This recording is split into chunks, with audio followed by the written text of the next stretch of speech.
नमस्कार दोस्तों, स्वागत है आपका हमारा स्टडी पॉइंट में। जैसा कि दोस्तों पिछले वीडियो में मैंने आपसे वादा किया था कि अगली वीडियो जो आपकी है मैं वो मेंडलीव पीरियोडिक टेबल पे लेकर के आऊँगा, जो कि क्लास 10th के चैप्टर 5th का एक बहुत ही इम्पोर्टेंट टॉपिक है। और यहाँ से बहुत सारे क्वेश्चंस आपके बोर्ड के एग्ज़ाम में पूछे जाते हैं। तो ये टॉपिक दोस्तों आपके बोर्ड के पर्पज़ से बहुत ही ज़्यादा इम्पॉर्टेंट है और मैं इसको आपको अच्छे से एक्सप्लेन करने की कोशिश करूँगा इस वीडियो में, ताकि इस टॉपिक से रिलेटेड कोई भी क्वेश्चन अगर आपसे पूछा जाए तो आप उसको आसानी से कर सकें। ठीक है दोस्तों, तो चलिए दोस्तों स्टार्ट करते हैं हम अपने वीडियो को और आपको एक्सप्लेन करते हैं किसके बारे में, मेंडलीव्स पीरियोडिक टेबल के बारे में। इसके पहले वीडियो में मैंने आपको एक्सप्लेन किया था कि एलिमेंट्स का क्लासिफिकेशन क्यों ज़रूरी होता है।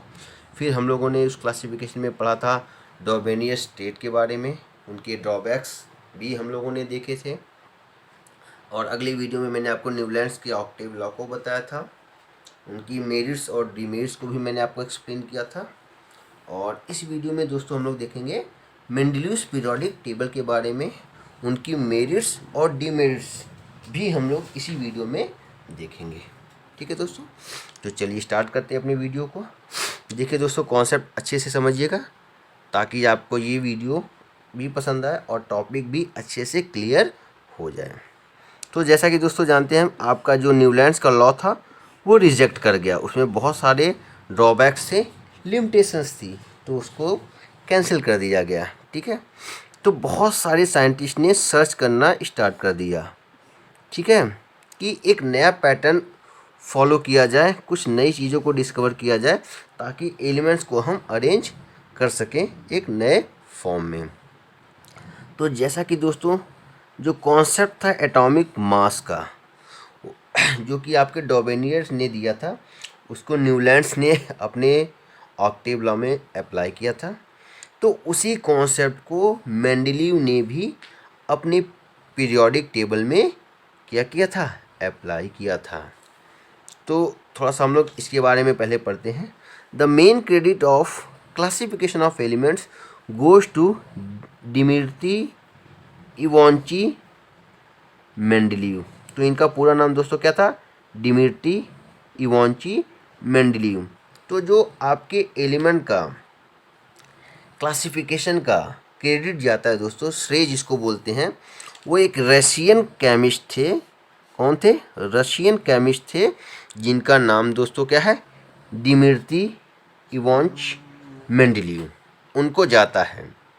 क्यों जाता है, क्योंकि first time he gave a tabular representation of the elements, क्योंकि इन्होंने पहली बार टेबुलर रिप्रेजेंटेशन दिया था एलिमेंट्स का, जिसको हम बोलते हैं मेंडलीव पीरियोडिक टेबल। तो दोस्तों जब मेंडलीव ने अपना वर्क स्टार्ट किया, उस टाइम कितने एलिमेंट नोन थे, 63 एलिमेंट्स नोन थे। कितने दोस्तों, 63 elements are known at that time when Mendeleev start his classification for the elements. चलिए दोस्तों, atomic masses and similarity in formula, atomic masses and similarity in formula, जो कि आपका हाइड्राइड और ऑक्साइड पे बेस्ड था।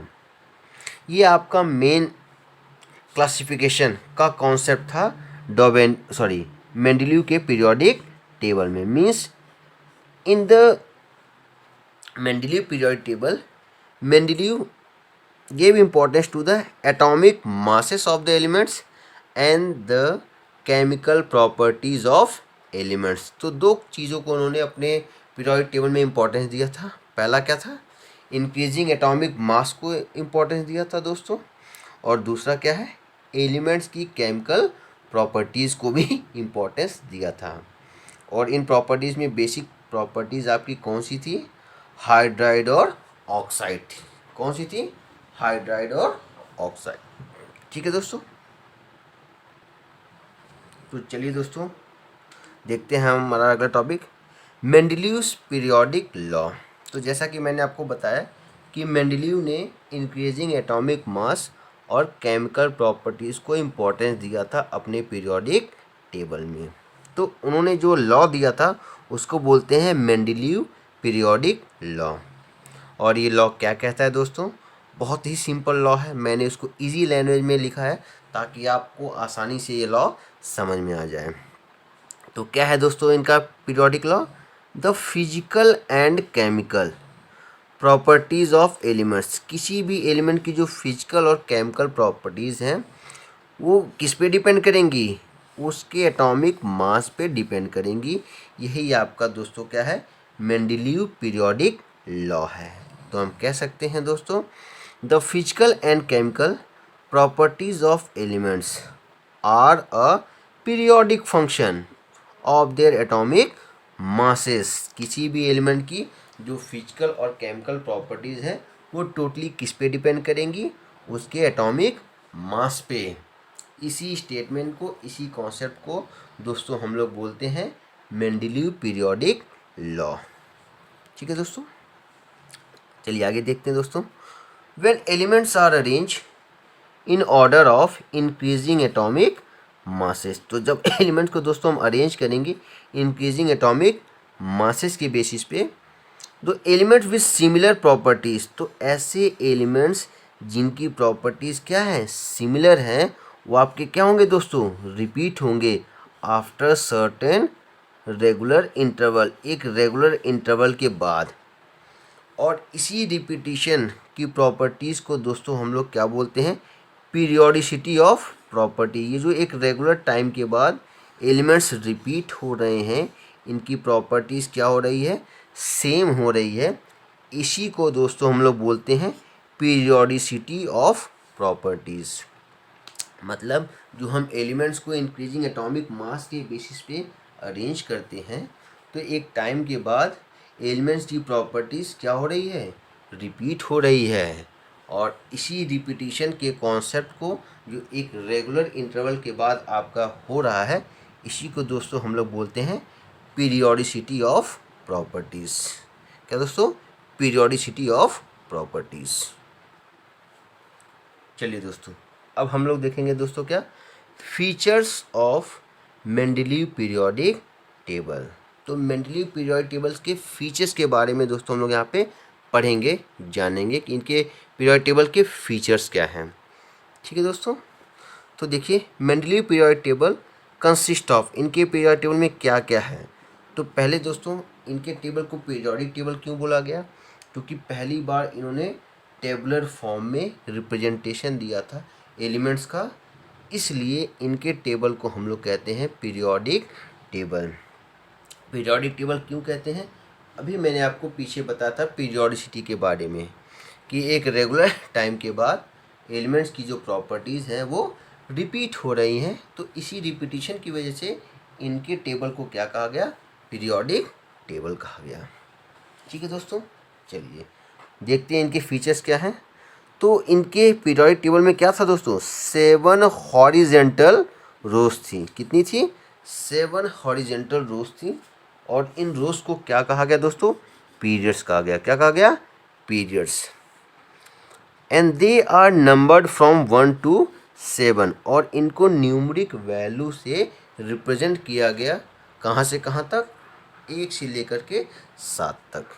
ठीक है दोस्तों, so in Mendeleev periodic table there are 7 horizontal rows, और इसी को हम लोग पीरियड बोलते हैं, और इसको न्यूमरिक वैल्यू 1 2 3 4 to 7 तक दिया गया था। चलिए अगला पॉइंट दोस्तों, 8 वर्टिकल कॉलम। इनके जो पीरियोडिक टेबल है उसमें 8 वर्टिकल कॉलम था, और इस वर्टिकल कॉलम्स को दोस्तों हम लोग क्या बोलते हैं? ग्रुप्स। क्या बोलते हैं? ग्रुप्स बोलते हैं। और इन ग्रुप्स को हम लोग रोमन डिजिट से रिप्रेजेंट करते हैं 1 to 8 तक। कहाँ तक? 1 to 8 तक। ठीक है दोस्तों, और देखिए क्या था इसमें? Out of 8 group, in 8 groups में से जो फर्स्ट टू 7 आपके थे, फर्स्ट 7 ग्रुप्स जो आपके थे दोस्तों, वो क्या थे? सब ग्रुप्स में डिवाइड थे। किस में डिवाइड थे? सब ग्रुप्स में क्या थे दोस्तों? डिवाइड थे और ये सब ग्रुप्स क्या थे, ए और बी सब ग्रुप्स में डिवाइड थे। तो कौन कौन से ग्रुप्स डिवाइड थे, group 1 to 7th elements are divided into 2 sub groups A and B, और इनको हम लोग दोस्तों क्या कहते थे, नॉर्मल और रिप्रेजेंटेटिव एलिमेंट्स। क्या दोस्तों बोलते हैं, नॉर्मल या representative elements. So the elements of sub group are known as normal elements और रिप्रेजेंटेटिव एलिमेंट्स। ठीक है दोस्तों। और आपका ये जो 8th ग्रुप के एलिमेंट्स थे, कौन से दोस्तों, 8th ग्रुप के elements are known as transition elements. इनको दोस्तों हम लोग क्या बोलते थे, ट्रांजिशन एलिमेंट्स बोलते थे। एक और इम्पॉर्टेंट चीज़ दोस्तों, when Mendeleev gave his periodic table at that time noble gases are not discovered. तो उस टाइम नोबल गैसेस के बारे में कोई भी जानकारी आपकी नहीं थी। But later when these noble gases get discovered, कब डिस्कवर की गई दोस्तों, अराउंड 1900। तो क्या किया गया, अ न्यू ग्रुप, एक नया ग्रुप उनको दिया गया जिसको हम लोग क्या दोस्तों बोलते हैं, zero group, was introduced in Mendeleev periodic table. तो मेंडेलीव पीरियोडिक टेबल को डिस्टर्ब ना करके इन आपके नोबल गैसेस को एक अलग से ग्रुप ही प्रोवाइड कर दिया गया जिसको बोलते थे हम लोग ज़ीरो ग्रुप। ठीक है दोस्तों, क्या बोलते थे, ज़ीरो ग्रुप। चलिए दोस्तों, अब हम लोग दोस्तों यहाँ पे देखेंगे क्या, achievements of Mendeleev periodic table. तो मेंडेलीव पीरियोडिक टेबल के क्या क्या अचीवमेंट्स थे उस चीज़ को हम यहाँ पे देखेंगे, जो कि मैंने पॉइंट आउट किया इन शॉर्ट, लेकिन मैं आपको हर पॉइंट्स को एक्सप्लेन करूँगा। ठीक है दोस्तों। तो पहला जो पॉइंट है आपका दोस्तों क्या है, सिस्टमेटिक स्टडी ऑफ एलिमेंट्स। तो पहली बार किसी ने एलिमेंट्स को ग्रुप और पीरियड्स के फॉर्म में डिवाइड किया था और इसकी हेल्प से हम एलिमेंट्स की स्टडी करते हैं। किस फॉर्म में, ग्रुप और पीरियड्स के फॉर्म में। So first time Mendeleev classify the elements in term of group and periods. तो इससे एक सिस्टमेटिक फॉर्म में हम एलिमेंट की स्टडी कर सकते थे, either in term of groups और इन टर्म ऑफ पीरियड्स। ठीक है दोस्तों। चलिए अगला अचीवमेंट क्या था, इनकरेक्ट एटॉमिक मासेस करेक्टेड। तो कुछ एलिमेंट्स के जो एटॉमिक मास थे दोस्तों वो इनकरेक्ट थे। जो पहले के साइंटिस्ट ने उनके मासेस को दिया था वो आपका रॉन्ग था, या कह सकते हैं इनकरेक्ट था। तो उसको आपके मेंडेलीव ने करेक्ट किया। तो उनके मासेस को करेक्शन करके इन्होंने नए एटॉमिक मास को एक्सप्लेन किया। ये भी एक आपका क्या है दोस्तों, अचीवमेंट है, मेरिट है किसकी, मेंडेलीव पीरियोडिक टेबल की, that he corrected the wrong atomic masses of certain elements. तो कुछ एलिमेंट्स जिनके एटॉमिक मास गलत थे उसको इन्होंने करेक्ट किया। ये भी आपकी एक मेरिट है मेंडेलीव पीरियोडिक टेबल की। चलिए दोस्तों अगला देखते हैं क्या है, गैप्स फॉर अनडिस्कवर्ड एलिमेंट। क्या दोस्तों, gaps for undiscovered element.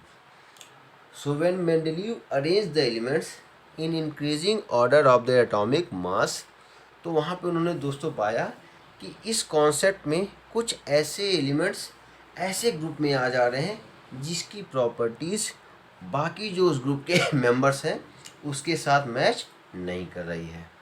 So what did he do, उन्होंने क्या किया, उसकी प्रॉपर्टीज़ को पढ़ा and put it that group whose property is similar with other group member. तो उस एलिमेंट को दोस्तों उन्होंने उस ग्रुप के साथ रखा जिसकी प्रॉपर्टीज़ उसके साथ मैच कर रही थी। तो हुआ क्या, क्योंकि यहाँ पे आपका जो अरेंजमेंट है इंक्रीजिंग एटॉमिक मास के बेसिस पे है, तो वहाँ पे एक गैप लेफ्ट हो गया। और उस गैप्स के लिए उन्होंने क्या कहा कि in future there will be some new element discovered, we should occupy this place and has the similar chemical properties with the rest members of that group. ठीक है दोस्तों। तो उन्होंने कहा कि फ्यूचर में कोई न कोई नया एलिमेंट डिस्कवर होगा जो इस प्लेस को ऑक्यूपाई करेगा, जो गैप उन्होंने अपने पीरियोडिक टेबल में प्रोवाइड किया था। नेक्स्ट दोस्तों इनका अचीवमेंट क्या है? Prediction of properties of undiscovered element. तो जैसा कि मैंने आपको बताया, जो उन्होंने गैप छोड़ा था अपने अरेंजमेंट में, तो इन्होंने कहा कि जो भी एलिमेंट फ्यूचर में डिस्कवर्ड होगा वो जिस ग्रुप के गैप में फिलअप होगा उसकी प्रॉपर्टीज जो हैं बाकी जो रेस्ट ग्रुप के मेंबर हैं उसके जैसी होगी। तो यहाँ पे दोस्तों क्या हुआ गया कि इन्होंने जो अनडिस्कवर्ड एलिमेंट है, जो एलिमेंट अभी डिस्कवर्ड भी नहीं हुए हैं, उसकी केमिकल प्रॉपर्टीज़ को क्या कर दिया? प्रेडिक्ट कर दिया, बता दिया। तो ये एक बहुत बड़ी मेरिट होती है कि जो एलिमेंट आपके डिस्कवर्ड भी नहीं हुए हैं उसकी केमिकल प्रॉपर्टीज़ को पहले ही मेंडेलीव ने एक्सप्लेन कर दिया। So it is also a major achievement of Mendeleev periodic table that he predicts the chemical properties of undiscovered elements. ठीक है दोस्तों, नेक्स्ट देखिए क्या है इनका position of noble gases. So when Mendeleev gave his periodic table, at that time there is no discovery of noble gases। तो जब Mendeleev ने अपने पीरियोडिक टेबल को दिया था तो उस टाइम दोस्तों नोबल गैसेज डिस्कवर नहीं थी। But later when the noble gases get discovered, what did he do? इन्होंने क्या किया? He provide a separate group to the noble gases in his periodic table. तो इन्होंने क्या किया कि नोबल गैसेस को एक अलग से ग्रुप ही दे दिया अपने पीरियोडिक टेबल में, show that his periodic table should not get disturb after the discovery of noble gases, ताकि नोबल गैसेस की डिस्कवरी के बाद इनका जो पीरियोडिक टेबल है वो डिस्टर्ब ना हो। इस चीज़ को बचाने के लिए उन्होंने क्या किया कि नोबल गैसेस को एक अलग से ग्रुप प्रोवाइड कर दिया, जो कि आपका क्या है? एक अचीवमेंट है, मेरिट है आपके मेंडेलीव पीरियोडिक टेबल की। ठीक है दोस्तों,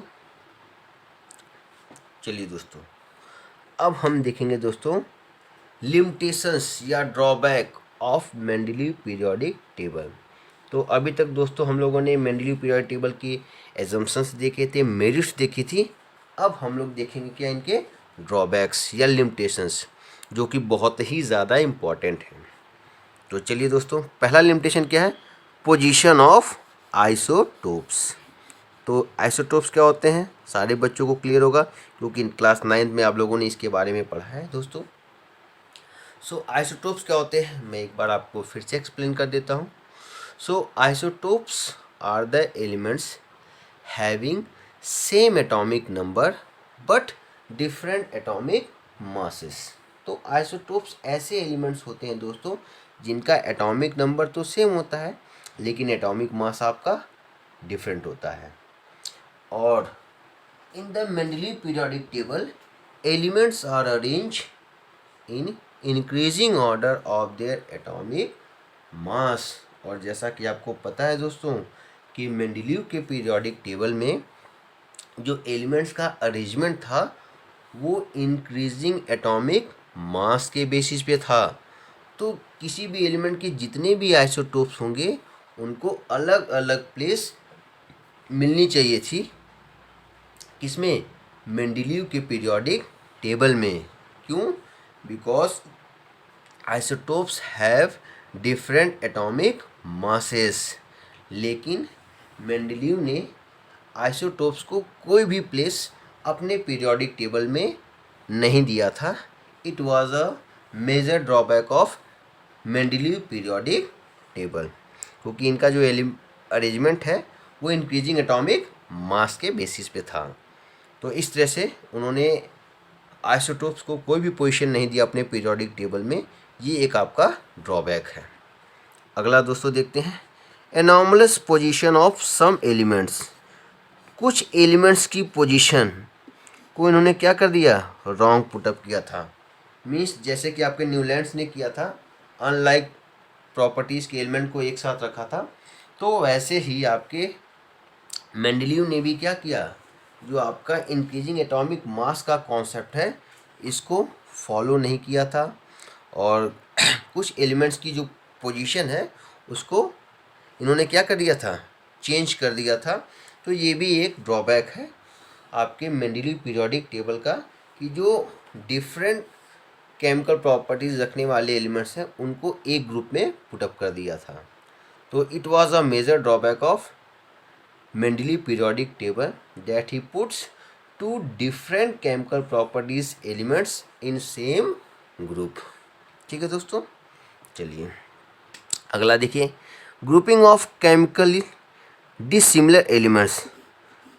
तो ऐसे भी एलिमेंट्स को एक ग्रुप में क्लासीफाई कर दिया, कैटेगराइज कर दिया जिसकी प्रॉपर्टीज़ आपकी डिफरेंट थी और उसको एक ग्रुप में पुटअप कर दिया। ये भी एक आपका ड्रॉबैक है, लिमिटेशन है मेंडलीव पीरियोडिक टेबल की, कि जो अलग अलग केमिकल प्रॉपर्टीज़ के एलिमेंट्स हैं उसको एक ग्रुप में एक साथ रख दिया था इन्होंने। चलिए दोस्तों, अगला जो आपका ड्रॉबैक है, separation of chemically similar elements. और दोस्तों क्या इन्होंने किया, ऐसे एलिमेंट जिनकी केमिकल प्रॉपर्टीज सिमिलर है उसको उन्होंने क्या कर दिया, सेपरेट कर दिया। तो पहली गलती तो इन्होंने क्या की कि जो सेम केमिकल प्रॉपर्टीज़ के एलिमेंट्स हैं उसको अलग ग्रुप में कर दिया, और जो अलग केमिकल प्रॉपर्टीज़ के एलिमेंट्स हैं उसको एक ग्रुप में कर दिया। तो ये एक आपका ड्रॉबैक था मेंडलीव पीरियोडिक टेबल का, कि आपका जो उन्होंने ग्रुपिंग किया dissimilar chemical properties elements together, अलग अलग केमिकल प्रॉपर्टीज़ के एलिमेंट को एक साथ रख दिया और सिमिलर केमिकल प्रॉपर्टीज़ के एलिमेंट्स को उन्होंने सेपरेट कर दिया। तो ये भी आपका एक ड्रॉबैक है मेंडलीव पीरियोडिक टेबल। नेक्स्ट देखिए दोस्तों, एनॉमलस पोजीशन ऑफ हाइड्रोजन। तो जैसा कि आपको पता है कि हाइड्रोजन एक ऐसा एलिमेंट है जिसकी केमिकल प्रॉपर्टीज जो है दोस्तों वो दो ग्रुप के एलिमेंट के साथ मैच करती हैं। पहली प्रॉपर्टी जो इसकी है आपके फर्स्ट ग्रुप एलिमेंट के साथ मैच करती है जिसको हम एल्कली मेटल बोलते हैं, और इसकी जो सेकेंड प्रॉपर्टी है वो 17th ग्रुप एलिमेंट के साथ मैच करती है जिसको हम हेलोजन बोलते हैं।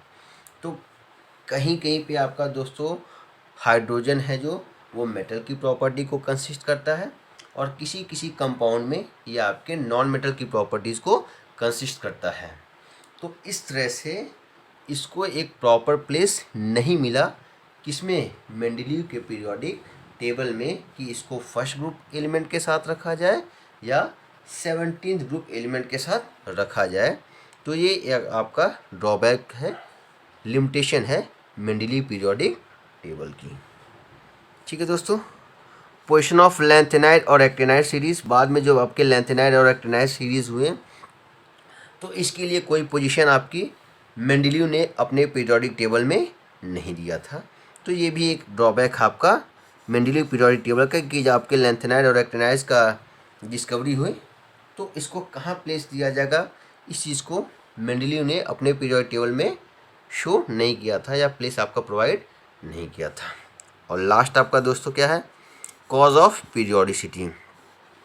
मेंडलीव ने ये तो बता दिया कि जो भी एलिमेंट्स एक ग्रुप में होंगे उनकी जो केमिकल प्रॉपर्टीज़ है वो सेम होगी या सिमिलर होगी, लेकिन क्यों होगी इस चीज़ को एक्सप्लेन नहीं किया था। और इस चीज़ को भी इन्होंने एक्सप्लेन नहीं किया, बताया नहीं कि क्यों एक रेगुलर इंटरवल के बाद एलिमेंट्स जो आपके हैं एक ग्रुप में फॉल कर रहे हैं और इनकी केमिकल प्रॉपर्टीज सेम हो रही है। तो कॉज ऑफ पीरियोडिसिटी को मेंडलीव ने एक्सप्लेन नहीं किया था अपने पीरियोडिक टेबल में, कि क्यों एक फिक्स ड्यूरेशन के बाद, टाइम इंटरवल के बाद एलिमेंट्स की जो केमिकल प्रॉपर्टीज़ है वो रिपीट हो रही है। इसी को बोलते हैं हम कॉज ऑफ पीरियोडिसिटी, और इस चीज़ को मेंडलीव ने एक्सप्लेन नहीं किया था। ठीक है दोस्तों, तो आई होप, मैं ये उम्मीद करता हूँ कि आपको मेंडलीव पीरियोडिक टेबल अच्छे से समझ में आ गया होगा। इनके मेरिट्स या पोस्टुलेट्स आपके क्या थे और इनके पीरियोडिक टेबल की क्या क्या लिमिटेशंस थी, इसको भी मैंने आपको थॉरोली एक्सप्लेन कर दिया। और मैं उम्मीद करता हूँ दोस्तों कि आपको ये सारा टॉपिक आसानी से समझ में आ गया होगा और आपके माइंड में मेंडलीव पीरियोडिक टेबल से रिलेटेड जो भी डाउट्स थे वो आपके अब क्लियर हो जाएंगे। और अगर आपने अच्छे से वीडियो को देखा है, कॉन्सेप्ट को समझा है, तो कहीं से भी क्वेश्चन अगर इस टॉपिक से पूछा जाएगा तो आप आसानी से उसको सॉल्व कर सकते हैं। तो आज के लिए दोस्तों बस इतना ही। अगले वीडियो में मैं आपका जो लास्ट टॉपिक है इस चैप्टर का उसको लेकर के आऊँगा, जो कि आपका दोस्तों क्या है, मॉडर्न पीरियोडिक टेबल है। तो अगले वीडियो का वेट करिए दोस्तों, इंतज़ार करिए। और उस वीडियो में मैं आपके इस चैप्टर का जो लास्ट टॉपिक है उसको एक्सप्लेन करके इस चैप्टर को फिनिश कर दूंगा, जिससे आप लोग इस चैप्टर से रिलेटेड जो भी डाउट्स है या प्रॉब्लम है आसानी से अपने एग्ज़ाम में कर सकें। तब तक के लिए दोस्तों धन्यवाद। आप लोग का बहुत बहुत धन्यवाद इस वीडियो को लाइक करने के लिए और अपना प्यार बनाए रखने के लिए। ऐसे ही आप लोग मेरी वीडियो को लाइक करते रहिए, शेयर करते रहिए। मैं आप लोग को अच्छे से अच्छे तरीके से नए नए वीडियो में आपके जो डाउटफुल कॉन्सेप्ट हैं, टॉपिक्स हैं, उसको क्लियर करने की कोशिश करता रहूँगा। लास्ट तक वीडियो देखने के लिए दोस्तों आपका बहुत बहुत धन्यवाद। आपका दिन मंगलमय हो, शुभ हो। धन्यवाद।